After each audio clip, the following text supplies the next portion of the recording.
दक्षिण सोलापूर तालुक्यात ढगफुटी सदृश पाऊस होऊन सध्या भीमा आणि सीना नदीने रौद्ररूप धारण केले आहे। अनेक शेतकऱ्यांच्या शेतात, घरात आणि गावात पाणी शिरून अतोनात नुकसान झाले आहे।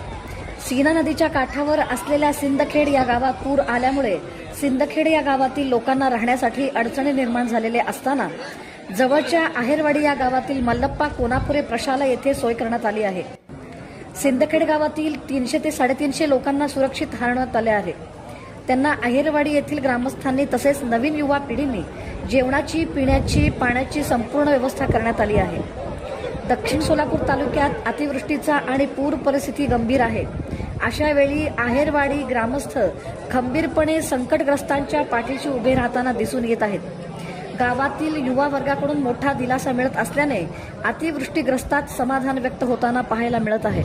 त्या ठिकाणी आहेरवाडी गाव त्याचबरोबर प्रशासन तुमच्यासाठी काम करत आहेत, रात्रंभर काम करत आहेत। त्यांना सुद्धा तुम्ही ग्रामस्थांनी थोडं या ठिकाणी सहकार्य करण्याची आवश्यकता